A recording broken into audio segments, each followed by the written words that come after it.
मैं ज्योति पांडे, आपकी chemistry teacher. मैं आज से आप लोगों को केमिस्ट्री पढ़ाऊंगी, क्लास 11 का सिलेबस। सबसे पहला तो प्रॉब्लम ये है कि लॉकडाउन के कारण बच्चे 10th का अभी जस्ट रिजल्ट दिए। पहले तो वो बहुत एक्साइटेड थे कि हमें छुट्टी मिलेगी। अब इतनी लंबी छुट्टी मिल गई है कि बच्चे अब बोर हो रहे हैं, सोच रहे हैं हम लोग करें क्या। दूसरा में उन लोगों के पास प्रेशर भी अभी बहुत है कि बच्चे डरे हुए हैं कि 11 का सिलेबस वैसे ही सुना है बहुत ज़्यादा टफ होता है, और यहाँ पे क्या है, यहाँ पे हमारा टाइम कम होते जा रहा है, तो बच्चे कैसे करें। ठीक है, तो यहाँ पे एक क्विक सा सॉल्यूशन है। देखो, केमिस्ट्री पढ़ना टफ नहीं है। ऑनलाइन बहुत सारे वीडियोस है, ऑनलाइन वीडियोस फॉलो करो। जिस तरह बोलते जाते हैं टीचर्स उस तरह से पढ़ते जाओ, आप खुद से भी कर सकते हो। That's not very tough. सबसे पहले मैं ये बताती हूँ क्लास 10 और क्लास 11 में डिफरेंस क्या हो जाता है। क्लास 10 में आपने जो केमिस्ट्री पढ़ा है that is a quick review of what you have to study in class 11। ठीक है, डिफरेंस तो सिलेबस में बहुत ज़्यादा है। क्लास 10 का सिलेबस अगर यहाँ है तो क्लास 11 का सिलेबस यहाँ है। बहुत ज़्यादा सिलेबस कवर करना है, but that is very easy. अगर सिस्टमेटिक वे से आप उसको कवर करो, सिस्टमेटिक वे से स्टडी करो, तो that is not very tough. जनवरी तक आराम से आपका सिलेबस कवर हो जाना चाहिए। ठीक है, अब जो डिफरेंस है, क्लास 10 में हमने कुछ चैप्टर्स जो पढ़ा है, जैसे मेटल्स एंड नॉन मेटल्स आपने पढ़ा होगा। ऑर्गेनिक कंपाउंड में कार्बन एंड इट्स कंपाउंड पढ़ा है। दैट इज बेसिक्स जो आपको दिया, उसी को आपने एडवांस में यहाँ पे पढ़ना है। ठीक है, सबसे पहला क्वेश्चन जो होता है, बच्चे पूछते हैं व्हाट इज केमिस्ट्री, केमिस्ट्री है क्या। तो केमिस्ट्री बेसिकली जिस तरह से साइंस के सारे सब्जेक्ट्स आप आज तक पढ़ते आए हो, that is a totally with the same. Chemistry हर कुछ में जिस भी पॉइंट पे आप हाथ रखते हो दैट इज केमिस्ट्री। ठीक है, लोग कहते हैं फिजिक्स है, ये है, वो है, बहुत चीज से साइंस से डील करता है, बट इट इज बेसिकली, चाहे वो टेबल हो, चाहे वो चेयर हो, चाहे जिस मोबाइल फोन से आप पढ़ रहे हो मोबाइल फोन हो, हर कुछ डील्स विद द केमिस्ट्री। किस तरह से, वो अभी मैं बताऊंगी। ठीक है, केमिस्ट्री का डेफिनेशन में पहले जाओ। What chemistry definition tells, chemistry is a branch of science. It is a branch of science which deals with the, मैं बहुत ही सिंपल डेफिनेशन ले रही हूं, मैं बहुत ज्यादा कॉम्प्लिकेट नहीं करना चाह रही हूं आप लोगों के लिए। which deals with the properties, composition and its structure। ठीक है, क्या बोला मैंने कि केमिस्ट्री वो ब्रांच है साइंस का जो डील करता है with the properties, composition and structure of matter. अब मैटर क्या है भाई, जो भी आपके सामने है ना, सब कुछ मैटर है।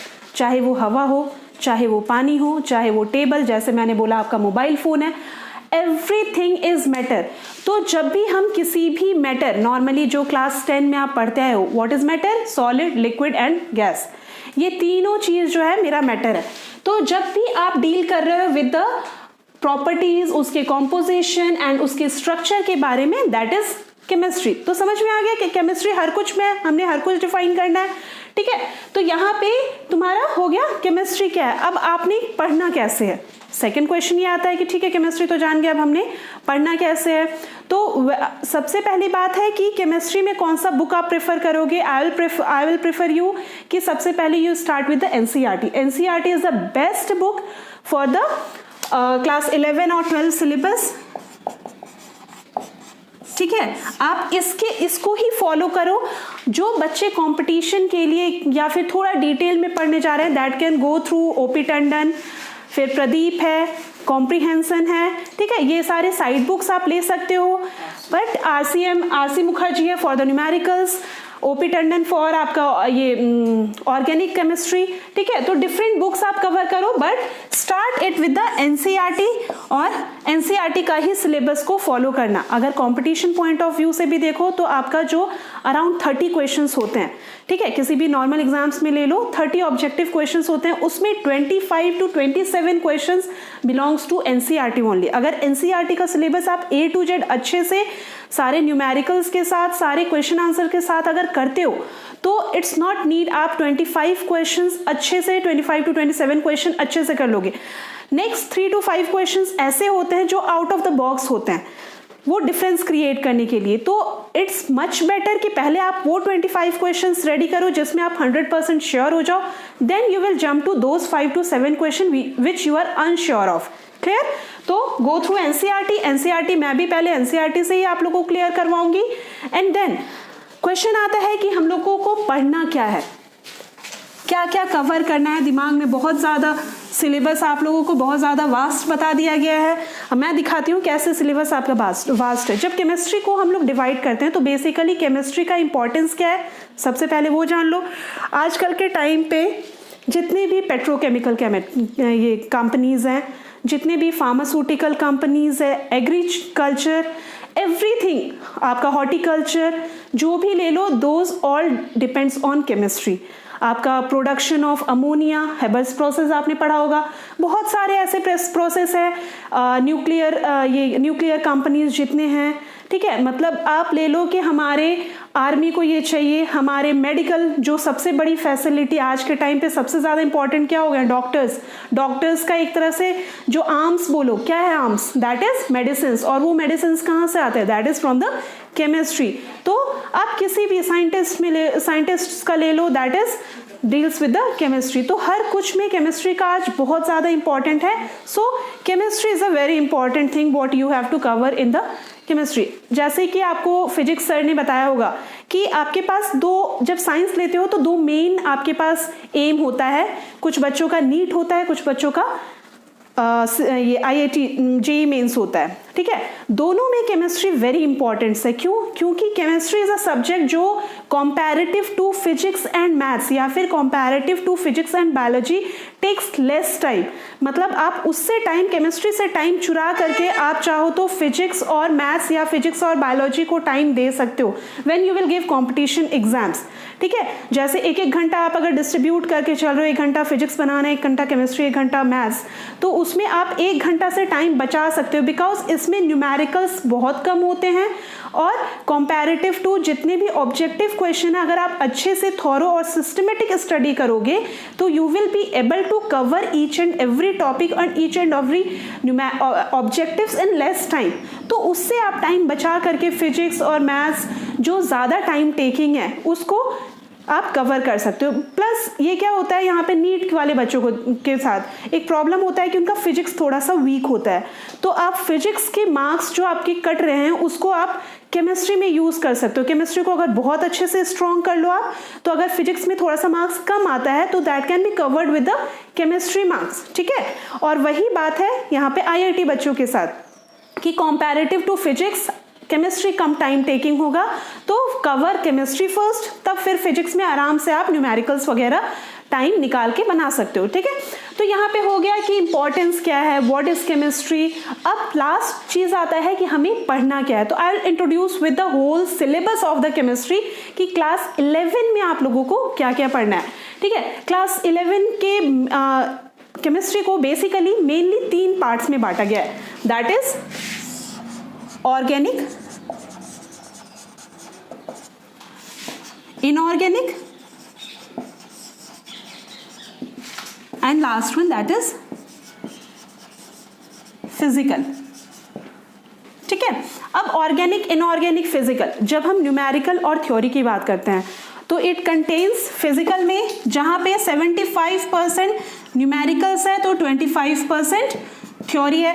Just comes opposite with the organic. Organic में 75% थ्योरी है और 25%, या तो बोलो 70 और 20 का रेशियो होता है, एक्चुअली 20% न्यूमेरिकल्स है, दैट इज क्वांटिटेटिव एनालिसिस, थोड़ा थोड़ा टाइट्रेशन एंड ऑल आपको है।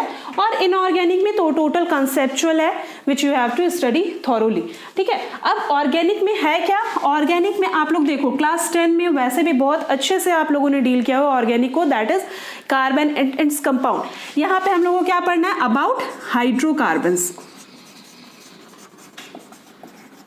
ठीक है। जिस तरह से हमारे रिलेशंस होते हैं, जैसे हाइड्रोकार्बन्स में क्या हो गया, ये कार्बन हुआ, ये हाइड्रोजन हुआ, दोनों को लिंक कर दो। ये लिंकेज क्या हुआ, कार्बन हाइड्रोजन तो समझ में आ गया हाइड्रोकार्बन से, ये लिंकेज दिस इज बॉन्ड, ठीक है। आप लोगों को जिस तरह से हमारे रियल लाइफ में बॉन्ड्स होते हैं ना, फैमिली के साथ, फ्रेंड्स के साथ, रिलेटिव्स के साथ, वैसे ही ये बॉन्ड है। सबसे ज़्यादा इंपॉर्टेंट बॉन्ड किसके साथ होता है? फैमिली के साथ। तो समझ लो ये वही बॉन्ड है कार्बन और हाइड्रोजन। एक्स्ट्रा बॉन्ड्स किसके साथ होता है? फ्रेंड्स हो गए, रिलेटिव्स हो गए। तो एक्स्ट्रा बॉन्ड्स में आप ले लो, कभी कभी एंट्री हो जाता है नाइट्रोजन का, ऑक्सीजन का, सल्फर का, फॉस्फोरस का, इस तरह के कुछ कुछ चीज़ एक्स्ट्रा में आ जाते हैं, उनके साथ वो लेस बॉन्ड्स बनाते हैं। और जो हमारे फैमिली है हाइड्रोजन, दैट इज उनके साथ हम ज़्यादा बॉन्ड्स बनाते हैं। क्यों, वो मैं डिटेल में ऑर्गेनिक में क्लियर करेंगे हम लोग। कुछ कुछ तो आप लोग को डिटेल्स में पता ही नहीं होगा, लेकिन ज़्यादा डिटेल्स में हम लोग वहाँ करेंगे।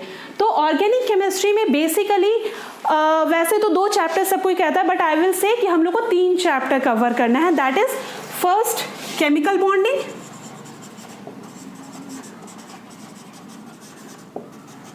Second basic concepts of organic chemistry, और थर्ड हाइड्रोकार्बन।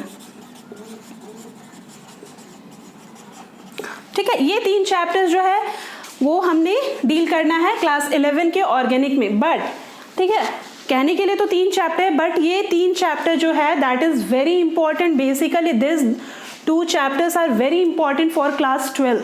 ठीक है, अगर आपका ये 2 चैप्टर्स अच्छे से कवर कर लेते हो, अच्छे से इसको अंडरस्टैंड करके पढ़ते हो, अच्छे से कोल्डली घुसते हो इस दोनों चैप्टर के अंदर, तो आपका जो क्लास 12 का सिलेबस है जिसमें you have to cover 4 chapters of organic chemistry, basically 4 नहीं, जो एक्स्ट्रा केमिस्ट्री है दैट इज बायोकेमिस्ट्री, पॉलीकेमिस्ट्री। ठीक है, आपको वो सब में मान के रखो कि आपको 6 चैप्टर जो है वो इजीली आप डील कर सकते हो।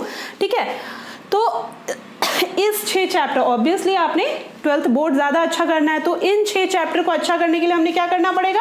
ऑर्गेनिक केमिस्ट्री में काफ़ी ज़्यादा ध्यान देना पड़ेगा इन दोनों चैप्टर्स को, क्योंकि these 2 are the base of these 6 chapters. Okay, अब बात आता है इनऑर्गेनिक केमिस्ट्री में। इनऑर्गेनिक केमिस्ट्री में क्या करना है? कार्बन और हाइड्रोजन ऑर्गेनिक कौन से कंपाउंड्स होते हैं? जल्दी जल्दी रिकॉल करो। Organic compounds are those compounds जो ऑर्गेनिकली मिलता है, दैट इज जो प्लांट से, एनिमल से हमें मिलता है। ठीक है, जिसको लिविंग कंपाउंड्स कहते हैं, जैसे कार्बन, कार्बन डाइऑक्साइड, ठीक है, ऑक्सीजन, तो दीज आर ऑर्गेनिक कंपाउंड। तो ऑर्गेनिक कंपाउंड में इसीलिए हम हमेशा लेके चलते हैं कि कार्बन से डील करते हैं। इनऑर्गेनिक कंपाउंड्स कौन है? Which those compound which are which we get from the earth crust, basically ये बोल दो, या फिर नॉन लिविंग कंपाउंड जैसे नाइट्रोजन हो गया, या फिर ये बोलो कार्बन हाइड्रोजन छोड़ के, ऑक्सीजन छोड़ के जितने भी कंपाउंड्स है, या you can take oxygen too, those all compounds comes under inorganic chemistry. Inorganic chemistry का सबसे इंपॉर्टेंट चैप्टर है पीरियोडिक क्लासिफिकेशन।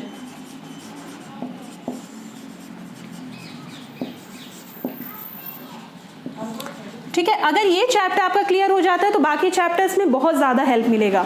तो पीरियोडिक क्लासिफिकेशन में हमने पूरे पीरियोडिक टेबल के बारे में पढ़ना है। ये चैप्टर आपने क्लास 10 में थोड़ा बहुत पढ़ा हुआ है, इसी को डिटेल में हमने क्लास 12 में कवर करना है। बोलो तो काफ़ी डिटेल्स में कवर करना है। ठीक है, now coming to periodic classification के बाद एस ब्लॉक एलिमेंट्स, जिसमें आपका alkali and alkaline earth metals आ जाते हैं। फिर पी ब्लॉक एलिमेंट्स, ठीक है, ये 3 चैप्टर, रिडॉक्स रिएक्शन है, रिडॉक्स चैप्टर है, and then hydrogen, yes, 2 small chapters है हाइड्रोजन। ये 5 चैप्टर है इनऑर्गेनिक केमिस्ट्री में। Then coming to physical, which is a very important part of class 11। Important इसलिए क्योंकि क्लास 11 के केमिस्ट्री में बहुत ज़्यादा फिजिकल पार्ट है। ठीक है, एंड फिजिकल पार्ट में एक्चुअली होता क्या है? This is a quantitative analysis, यानी कि जितने भी ऑर्गेनिक में हम लोग क्वालिटेटिव एनालिसिस कर रहे हैं, यहाँ पे basically quantitative analysis of the whole compounds यहाँ पे करना है। जैसे हमारे नॉर्मली समझो रिएक्शंस हो रहा है, ठीक है, रिएक्शंस हो रहा है, हमें पता है कि जो मैटर्स है those all of the matters goes under reactions. तो ये रिएक्शंस जो होता है that always goes into fixed ratio. तो ये रेशियो कौन डिसाइड करता है? ये रेशियो डिसाइड करता है मेरा फिजिकल केमिस्ट्री। किस लॉज में, किस तरह से, देखो हर एक हमारा फैमिली बॉन्ड जो मैंने बोला, ठीक है, ये बॉन्ड बन रहा है, फैमिली के साथ बॉन्ड बनता है, तो every family have a some rules, every bonding have a rules. Friend के साथ हमने इस तरह रहना है, फैमिली के साथ हमने इस तरह रहना है। तो जैसे उस बॉन्ड में रूल है वैसे इस बॉन्डिंग में भी कुछ कुछ रूल्स है। वो रूल्स कौन डिसाइड करता है? That was decided by the physical chemistry. देखो I am trying to making it more familiar, आप लोग के आसपास के मोर ज़्यादा ऐसे एग्जाम्पल्स ले रही हूँ ताकि आपके दिमाग में बैठ जाए, आपको नहीं लगे कि हाँ 11th is a very tough. 11th is not at all tough. बस वही बात है कि आप उसको कोरिलेट करो, correlate with your self, correlate with your environment, because chemistry is all about environment. जो आपके आसपास में हो रहा है दैट इज टोटली केमिस्ट्री, ठीक है। तो फिजिकल केमिस्ट्री न्यूमेरिकल्स काफ़ी ज़्यादा है, एंड ये न्यूमेरिकल किस पे बेस्ड है? These theories. तो आपको numericals as well as theories पे बहुत ज़्यादा ध्यान देना हो। तो कौन कौन सा चैप्टर्स है जो डील करना है? सबसे first very important chapter that is basic concept of chemistry. इसमें आपका मोल कंसेप्ट है, जिसका नाम पता नहीं आपने कितने दिनों से सुन के डरा हुआ है कि मोल कंसेप्ट क्या है भाई। तो बेसिक कंसेप्ट जो आपको, जिसमें आपको सारे लॉज वगैरह पढ़ना है। Then structure of atom,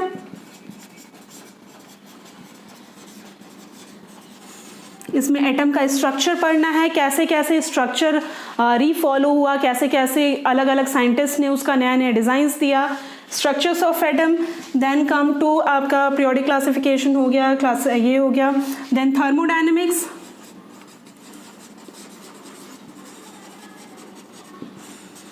thermodynamics what is all about? Heat.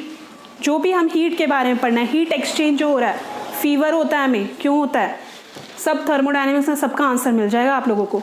Then coming to equilibrium,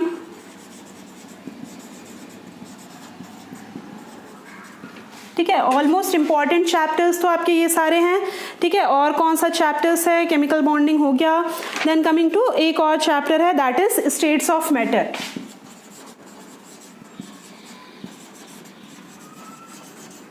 ठीक है। इसमें equilibrium 1 and 2 both will be covered, ठीक है। Equilibrium 1 and equilibrium 2 it is totally about reactions. जो हम जितने भी प्लांट्स में रिएक्शंस होता है, ठीक है, वो किस तरह से करते हैं, कौन से रेट से होता है, किस तरह से होता है, कब वो अटेन करता है इक्विलिब्रियम, ये सारा उससे डील करेंगे हम लोग। स्टेट्स ऑफ मैटर में यहाँ हम लोग बेसिक कंसेप्ट में बेसिकली हम लोग सॉलिड के बारे में पढ़ लेंगे, या सॉलिड के बारे में हमने क्लास 12 में भी थोड़ा सा पढ़ना है।